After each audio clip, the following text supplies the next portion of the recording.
Problem है। तुम्हारी duty इस समय नहीं है, आप घर जाइए, 2 बजे आइए। आप ऐसे ड्यूटी मनमानी नहीं चेंज कर सकते। नहीं मनमानी क्यों बनेगी? मैं अमन से चेंज की। तुमने अमन से चेंज तुम नहीं कर सकती हो, मैंने तुम्हें क्लियर बताया था। जी मैम जी। तुम्हारी आज की अटेंडेंस नहीं मिलेगी अगर जो तुमने 2 से 10 की ड्यूटी नहीं करी। मैं लास्ट टाइम बोल रही हूँ और तुम्हें 10 बार मैं बता चुकी हूँ कि तुम ड्यूटी सिर्फ और सिर्फ सीएमएस को बता के चेंज कर सकती हो।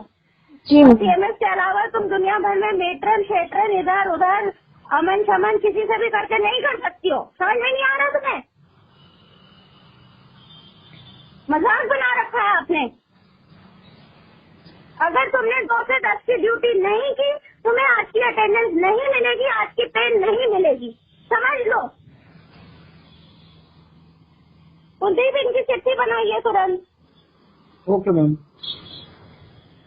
कानपुर के आजाद नगर ईएसआई चेस्ट अस्पताल कांड में आग में घी डालने वाली सनसनीखेज खबर। ईएसआई चेस्ट हॉस्पिटल की सीएमएस डॉक्टर डिम्पल सोनी का एक नया और विवादित ऑडियो सोशल मीडिया पर लीक हो गया है, जिसने पूरे स्वास्थ्य महकमे में हड़कंप मचा दिया है। अस्पताल के भीतर तानाशाही और मनमानी का ऐसा खौफनाक रूप सामने आया है, जिसे सुनकर कर्मचारियों का गुस्सा फूट पड़ा है। सत्ता का ऐसा नशा आपने पहले कभी नहीं देखा होगा। वायरल ऑडियो में सीएमएस डॉक्टर डिम्पल सोनी एक मजबूर आउटसोर्सिंग महिला कर्मचारी को सरेआम डांटती, फटकारती और नौकरी से निकालने की धमकी देती सुनाई दे रही हैं। महिला कर्मचारी का गुनाह सिर्फ इतना था कि उसने अस्पताल की नियमावली के तहत मेट्रन की बाकायदा लिखित अनुमति लेकर अपनी ड्यूटी एक्सचेंज की थी। प्रार्थना पत्र पर मेट्रन और संबंधित कर्मचारी के हस्ताक्षर भी मौजूद थे। लेकिन मैडम सीएमएस को नियमों से क्या लेना देना?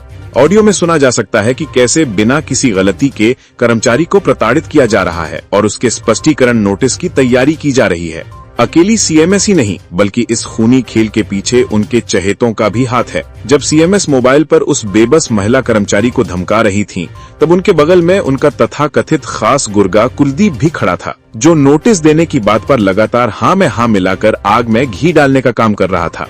अब सबसे बड़ा सवाल, किसी भी अस्पताल में मेट्रन नर्सिंग स्टाफ की सर्वे सर्वा होती है। नर्सों और आउटसोर्सिंग कर्मचारियों की ड्यूटी से लेकर अस्पताल का संचालन मेट्रन के अधिकार क्षेत्र में आता है। लेकिन आरोप है कि ईएसआई अस्पताल में इस सीएमएस ने मेट्रन की भूमिका को पूरी तरह कुचल कर रख दिया है। नियमों और सरकारी शासनादेशों की धज्जियां उड़ाते हुए सारे प्रशासनिक अधिकार अपने हाथ में ले लिए हैं।